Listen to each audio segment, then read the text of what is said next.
Now, shall we begin?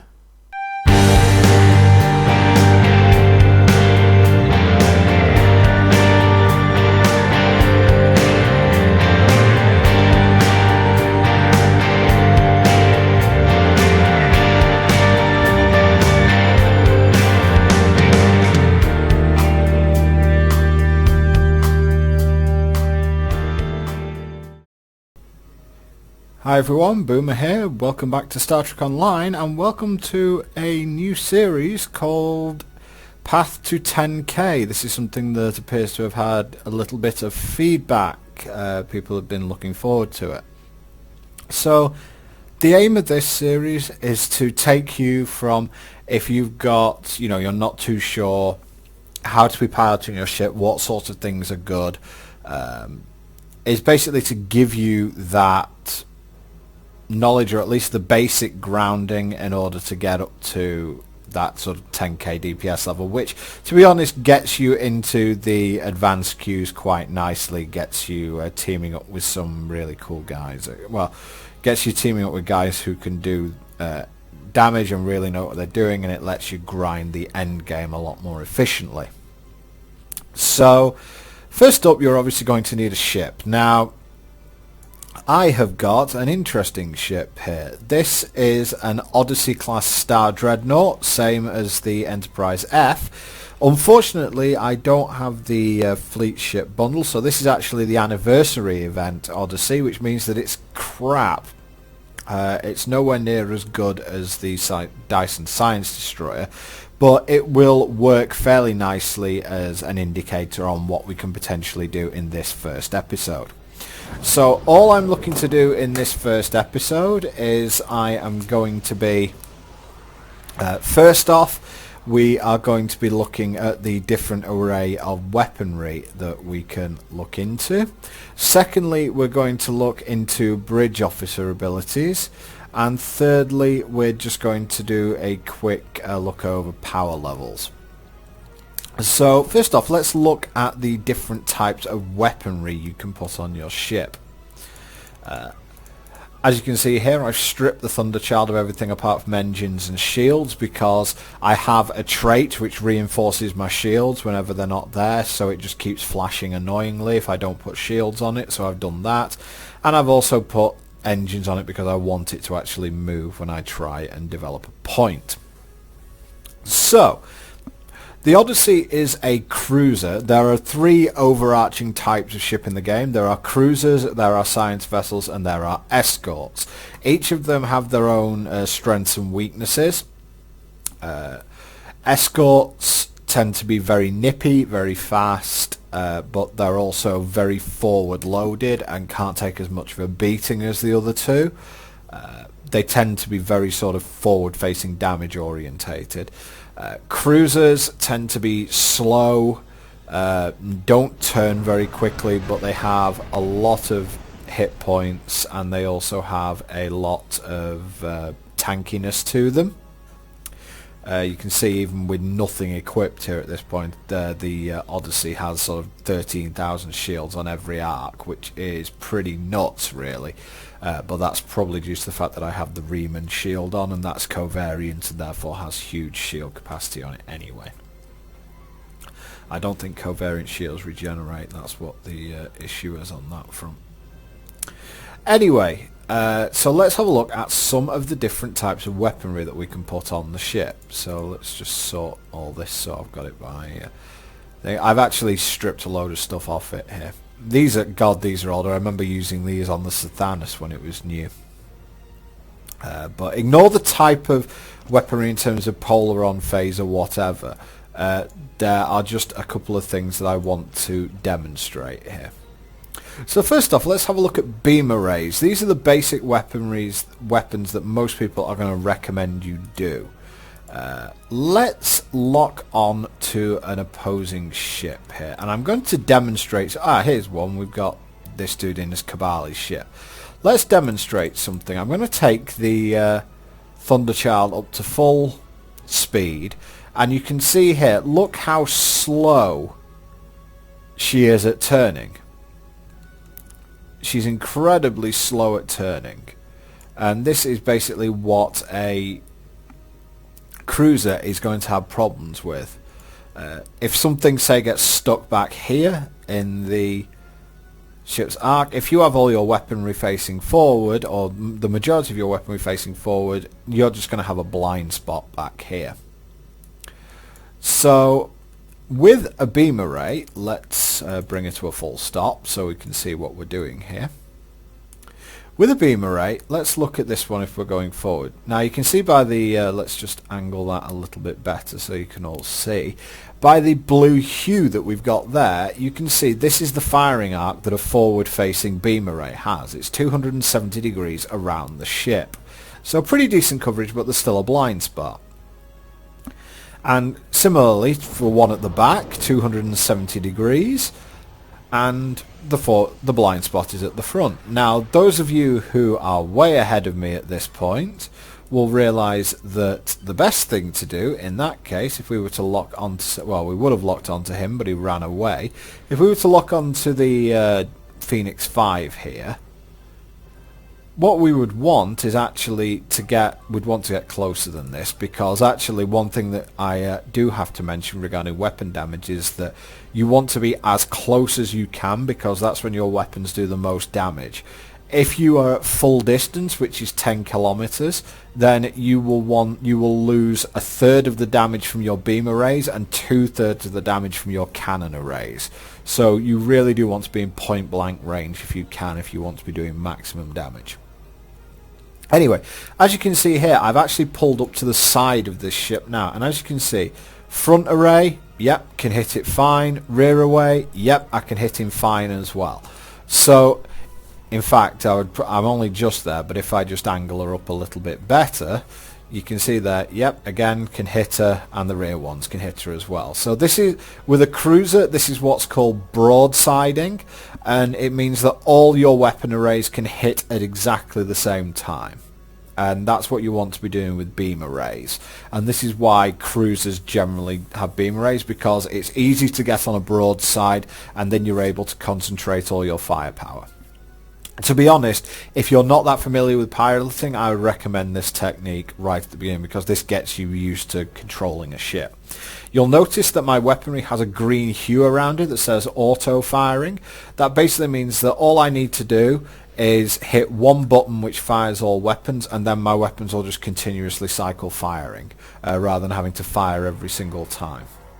Now, in order to do that, you just need to right click onto the icon up here. So go there, right click, and that puts it on auto firing, and that's something that you are desperately going to need if you're fighting a ship. There are certain timing issues with auto firing which we'll go into way later into the series, but for now just realize that that's pretty much what you need to do. Okay, so that's beam arrays. Moderately powerful in terms of firepower, very good in terms of overall coverage. Next up we have dual beam banks, which can only be equipped on the front of your ship. They do more damage than beam arrays. However, if you look at this here, they only have a, if we come to the front, they only have that, I believe, is 90-degree firing arc. So they only have that arc in which they can fire in. Now, as you can see, the Odyssey is very slow. It doesn't have a very good turn rate whatsoever. So any of these weapons, for me, which have a narrow firing arc, are just out. If I were to use dual beam arrays, it would more than likely be on an escort, which has the maneuverability to constantly have the front of the ship pointing at the enemy. Whether it has to use variations in speed, like you can see me doing here. For those of you who are not quite sure how I'm doing this, I have accelerate and decelerate bound to the side buttons on my mouse, and that just lets me control my speed. It even lets me put it in reverse, and it lets me do it quickly. And it's a bit more precise than trying to randomly click in here, because you're moving over here, you're moving the screen, you come down here and you miss, and you don't quite get where you're going, and you're trying to hit some of these at the same time, and you basically create a huge mess. So I prefer just shifting my hand a little bit and doing that. So we've done covered that now. Dual beam banks, very good damage if you can actually cope with it, if you have the piloting skill, but not going to work for the vast majority of the time on a cruiser. Next up we have torpedoes. Generally I don't use torpedoes that much. You can occasionally use them. You can use them in a dedicated torpedo build. I wouldn't do so right off the start if you're not familiar with how to do 10k DPS. If you can't do 10k DPS, you probably do not have the piloting skills to be able to build a torpedo boat. That's, I'm not trying to knock on anyone, but that's pretty much what I believe on that front. However, I will probably try and build a torpedo boat of some description in the future. Now there are some weapons that we can't equip on the Thunderchild, but I will go over them. The first are mines. I just would not use mines at all. They're incredibly slow, they don't do enough damage, and they're just annoying for the most part. And the other ones are cannons. If you're going to use cannons, you want to use dual heavy cannons, but these have an even smaller firing arc at the front, whereas you had 90 with the dual beam array. It's only 45 with dual heavy cannons. With dual cannons it's 90, same as dual beam arrays, and with single cannons it's 180 degrees. However, I would only use dual heavy cannons if I was using cannons whatsoever, and to be honest, I think that for the most part they've been usurped by beam builds now, although if you're a decent pilot, yes, by all means you can use dual heavy cannons. The other is turrets. The final one is turrets. They are basically versions of cannons which have a 360 degree firing arc. Their damage is pretty bad, but they do hit all the time, so I'm not saying you can't do 10k DPS with just turrets, but you're making your life difficult. I would say for beginners you want to really stick to beam arrays and maybe the odd torpedo if you must. So differing types of weaponry in terms of beam array. Well, the first one we got here is an anti-proton beam. Every weapon energy type has a 2.5% proc chance to do something. There are some hybridized weapons which lose one of these. You can see how these have attributes onto the side. They'll lose one of those in exchange for getting the proc a lot of the time. There are a couple which don't, but that's one. Like for example, this is, let's go from the start. You have phaser weapons which have a 2.5% chance to shut off a subsystem. Or does it do subsystem damage? Yeah, disable one subsystem. You have Polaron weaponry, which has a chance to drain your opponent's energy. These are all 2.5%. You have Tetrion weaponry, which does a shield strip. You have Disruptor weaponry, which gives a 10% damage debuff, or it deals 10% more damage to your opponent. You have Plasma weapons, which set your opponent on fire. And you have anti-proton weapons, which are currently the daddy of DPS, and the reason is they have a built-in critical hit modifier. So all anti-proton weaponry have a minimum 20 crit severity bonus. The best weapons in the game currently, which you probably won't be able to afford, are crit D times 4 weapons with the modifier on the end. With the advancing, that means they do 100% crit severity extra, which is ridiculous. They hit for like absolute trucks. For hybridized weapons, you can see here Romulan plasma is both plasma and disruptor, but it loses one of its extra abilities because of that. So with that out of the way, we've explained that quite nicely. Let's have a look at some of the bridge officer abilities, because these are what you're going to need to know: what's good, what's bad, and how to sort of fit them into a build. Now, the Odyssey isn't great. Well, in fact, it's not great. It's terrible, but we have a Lieutenant Commander Universal, which is nice at least. We have a Lieutenant Tactical. We have a Commander Engineering, a Lieutenant Science, and an Ensign Science. So let's have a look at what we can do there. Let's have a look at some of the abilities. So let's start with tactical, because tactical are where you get your damage abilities from. If you are a tactical officer, I personally am a science officer. If you're a tactical officer, you're going to have loads of what are called captain abilities, which will aid in your damage performance. You'll have attack pattern alpha, go down firing. These sort of things that really assist in your damage. As a science captain, I have sensor scan, which is seriously good. It gives a big damage resistance debuff. I also have subnucleonic beam, scattering field, and science fleet. And I've got photonic fleet as well, which is pretty awesome to tell you the truth. Right, so let's have a look at some tactical abilities. I'm going to put this guy on. Now, ignore the fact that he's a Romulan or whatever at the moment. We're just looking at abilities.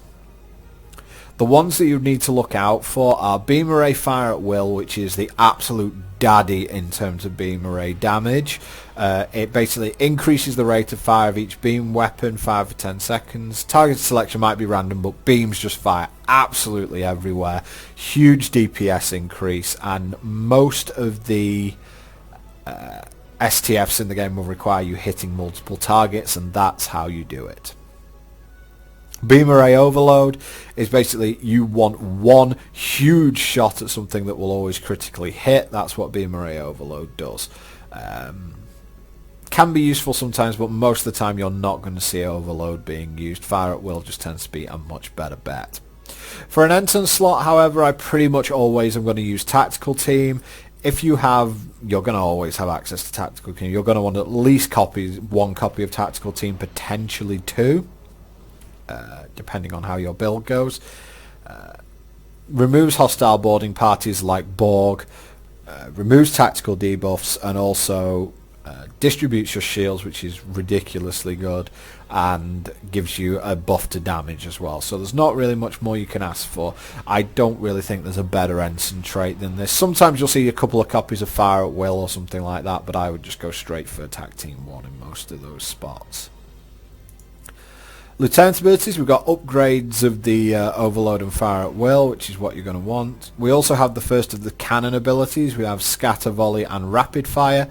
They're the mirrors of Beam Array, Fire at Will, and Beam Overload. They're just one rank higher for some reason that I've never really got round to. Good abilities. If you're using cannons, you're going to want some of these somewhere. Dispersal patterns are mines. We don't want to use mines, so ignore those. Torpedo Spread fires a load of torpedoes. Torpedo High Yield fires like 3 big torpedoes against one target. However, this is the first appearance of the attack patterns. We have attack pattern Beta 1, which is the one that pretty much everyone's going to use. It's the one that does the most for your team because you debuff the damage resistance of your opponents. What you're going to want to do is hit Beam Array Fire at Will plus attack pattern Beta 1. You're going to spray everywhere, spray beams everywhere, and every hit is going to apply this attack pattern Beta debuff. So everything's going to have a massive damage debuff. Attack pattern Delta is mainly for tanking. It's when you receive damage, you get a big resistance, and your opponent gets the attack pattern Beta debuff. Not as useful because you can't control it as much. I can certainly see it being used, but I would not use it as a default ability. Lieutenant Commander abilities, we get the first appearance of attack pattern Omega. This is the daddy in terms of actually dealing damage in terms of attack patterns. Gives you a big damage buff, gives you a big damage resistance buff, huge increase in speed, immunity to things like tractor beam, getting your movement disabled. Your opponents are more likely to miss because you're moving quicker, and you get a defensive bonus. It's properly good. And then we have the ultimate daddy in terms of dealing with enemy weapons fire, Beam Array Fire at Will 3. This is one that you can't get unless you are a tactical captain and craft it. You can pick the modules up off the exchange now, which is nice. Means everyone has access to it now. And if you can put this on your ship, put this on your ship. And in fact, I am going to slot this guy now. He doesn't have attack pattern beta, does he? Well, that's irritating. So I'm going to have to slot a different guy. Is this the right guy? Yeah, we'll put this guy on, even though he's not got the... this guy, yeah. So here you go, attack team 1, attack pattern beta 1, and beam array fire at will 3. I am actually going to slot him into the universal slot because I know I'm going to need that. For the lieutenant slot, I have an option. I could either go a second copy of attack pattern beta 1 and something like beam array fire at will 1, so I've constantly got this attack pattern beta up. The other option is to put a fire at will 2 in there, sorry, a fire at will 1 in there, and sorry, a beam array fire at will 2 in there, and put a second copy of tactical team in there. They'd be my options. Personally, at the moment I haven't actually got anyone trained in beam array fire at will 1, so I'm gonna put...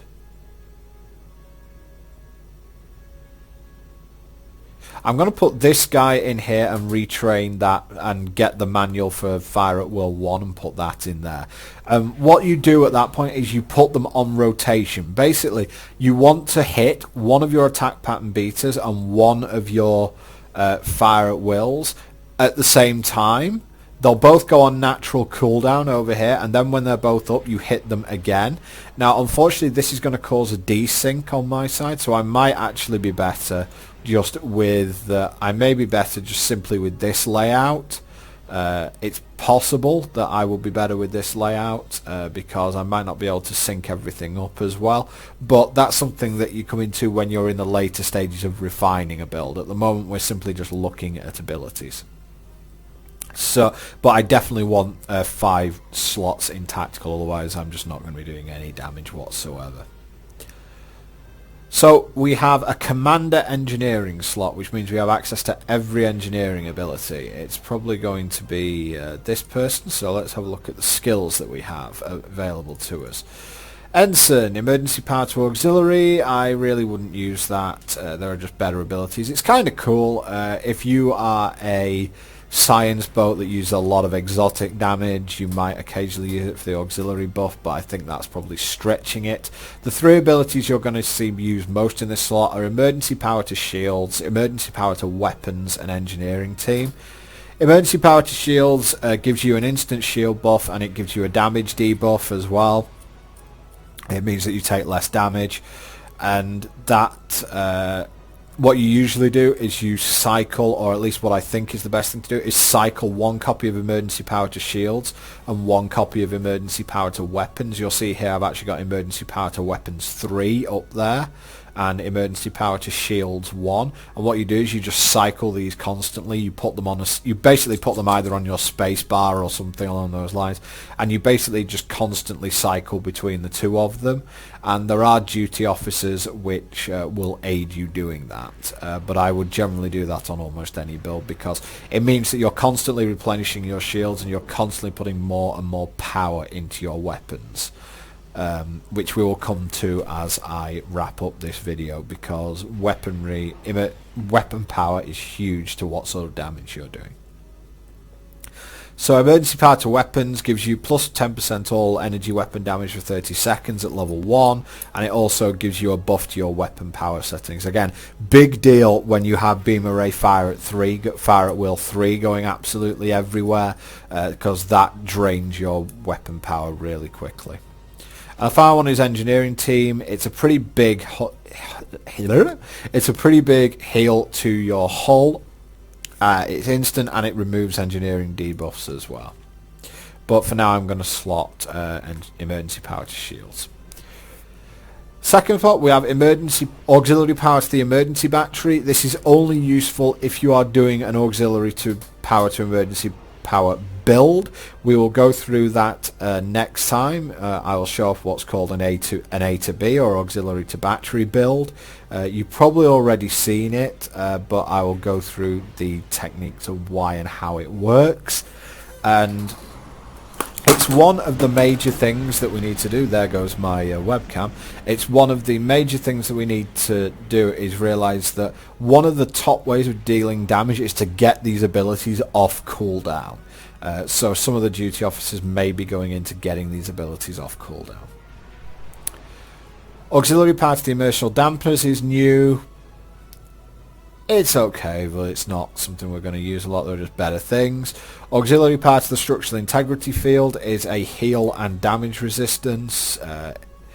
The big version of this is enormous. Auxiliary to 1 I probably wouldn't use. Boarding Party 1 probably wouldn't use overall. It's just not that good, basically. It can disable a system, but not too convinced of that. Plus they can get shot down. Directed Energy Modulation 1, this is great. It allows you to shoot through shields, and this is one of the big DPSs in an engineer's arsenal. You basically can get through your opponent's shields and start dealing damage directly to him. It's basically just a straight up buff to your weapons damage. And I've chosen Engineering Team 2 here because I wanted a hull buff of some description, and I think that that's okay. The other option I had was this one here, which is Reverse Shield Polarity. This basically makes you invulnerable and refills your shields. Certainly Reverse Shield Polarity 3. If your shields are down, you pop that and just equalise your shields. You'll have full shields again very, very shortly, and you won't take any damage during that time either. So if you're tanking on shields, that's something to definitely think about. Lieutenant Commander abilities. Aceton Beam is a radiation dot. It's really not that good. You do see it used a little bit, but it's not high damage, and the energy damage thing isn't really that good. You just want to get things killed quickly. Unfortunately, that is just the way the game is built at the moment. It is just straight up you want to get things killed quickly. Now, I'm saying this isn't the only way to play the game, and I will show some of that off next time. But I am, for the moment, I'm trying to increase your DPS, not look at things like, not look at ideas like draining or debuffing or anything else. Direct Energy Modulation 2, Emergency Power to Auxiliary. We get the first appearance of Eject Warp Plasma. Needs a lot of finesse when piloting. I'm not convinced it's that good, especially when you compare it to some of the science abilities that you can get. I think that there are just better things you can have. Generally, the thing that you're going to put here is going to be this Emergency Power to Weapons 3. That's 16.6% all energy damage, 37.4 weapon power setting. It's incredible. I don't think you can get this off Earth Starbase. Again, you will need to buy it off the exchange, but if you just do a couple of Tour the Galaxies, 2 or 3 Tour the Galaxies, you'll be able to pick up enough manuals to do all this stuff quite easily. So I would recommend doing that. You're not going to get away with just spending absolutely nothing on your ship in terms of energy credits. If you're willing to just spend like 2 to 5 million energy credits on buff abilities and maybe get the odd weapon for yourself, you can pick up free stuff. I will go through that in a video as well. I think that this is really a big deal, and you really need to get hold of some of these things. And commander abilities, a lot of engineering commander abilities are really good. We have auxiliary part of the Structural Integrity Field, big heal and big resistance buff, really nice, I like it. Direct Energy Modulation 3 is probably the one that I'm going for here because it's a big bonus to shield penetrating energy damage. It's more than that, to tell you the truth. I really like the idea, really like that, and that's what I go for here. Reverse Shield Polarity 3 is option 2 if you want to be very, very, very tanky at all. But for the moment, she's going to be what I slot in. She's going to be what I slot there, and there you go. That is, yeah, that's pretty much perfect, I think. To be honest, I should probably slot a human in that place because the humans actually have the racial trait, which have the leadership trait. But in this case, I'm just showing off the abilities here. We'll go into more specifics of bridge officers and abilities like that at a later date. So all we've got left are science abilities, so let's have a look here.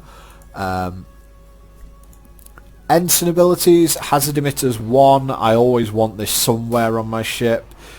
Mainly, not just because it's a really big shield, not because it's just a really big hull heal, it's also a removes hazard debuff, which includes being on fire.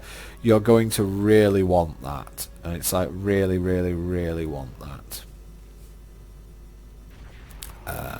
Science team, shield heal, very nice. Generally you're going to want that at some point as well. It's an instant shield heal as well, which is also useful. Polarized Hull is potentially the other one that you can take here. Gives you a big damage resistance rating and makes you immune to tractor beams. So if the Borg lock onto you with a tractor beam, you can still move and you can still keep your defense up. I decided to go science team on this one though. Second option, we have hazard emitters 2, which is really good. I won't go with any of these abilities here. If you're going with energy siphon, make it energy siphon 3, or just use the Breen set to get the energy siphon. It can be very useful, but I wouldn't waste an actual slot on it, to tell you the truth. However, the one that I've gone for on this occasion is Tractor Beam Repulsor. Now, this is fairly useful when it comes to things like ISA because it gives you a little bit of crowd control. Additionally, Tractor Beam Repulsor does damage through shields and gives you a little bit of control. If you've got a load of money in the game, you can buy the Duty Officer, which turns the push into a pull, and that brings 3 enemies right on top of you, which means you're then doing maximum damage to them with your beam weapons as well. So that's if you have a shed load of money. If not, Tractor Beam Repulsor is still useful. Tychon's Rift, special mention. It's a fairly nice ship. Fairly nice ability. It's a drain ability and a damage over time, so that's really quite cool. Going into the other ones that we can't have yet, we have Gravity Well 1 is probably what you're going to go in here. Creates a black hole, sucks everything in and deals damage over time. Really good crowd control, really good damage. That's probably what you will be going for there. Viral Matrix you will probably ignore. And at the top here, pretty much the only things which go into this top one here usually are either Gravwell 3, which is what I've got here, big DP, big damage over time, goes straight through shields, big hold, or Tychon's Rift 3 if you're playing a drain build.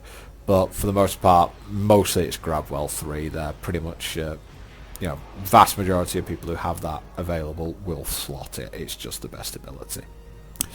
Still, what I am going to do is put Science Team and Tractor Beam Repulsor there, and I'm going to put Hazard Emitters on there. So I have a couple of heals and things. So that's basically how I would throw this together in the short term. So before I leave you for the first episode, what I am going to go through quickly are weapon power slots. And I will look down here, as you can see, and you'll notice I have 100 weapon power on, and you need 100 weapon power on if you're going to do this, because you want your weapon power to be as high as possible, because that's what dictates how much damage you do. If you have your weapon power high and you've got things close, that's when you're doing the most damage. Second most important thing, usually for the ships I fly, it's auxiliary power, but I don't actually have any auxiliary abilities here apart from hazard emitters. Tractor Beam Repulsor does use auxiliary, but I don't think that it dedicates how much damage it is due to auxiliary. I think that's due to your particle generator skill, so therefore that doesn't use auxiliary, and Science Team doesn't use auxiliary either. So you could actually have a lower auxiliary here and just pump your shields up like I have done here. the 150-50, that seems okay. You could probably drop shields, increase energy to try and make the thing not turn like a boat.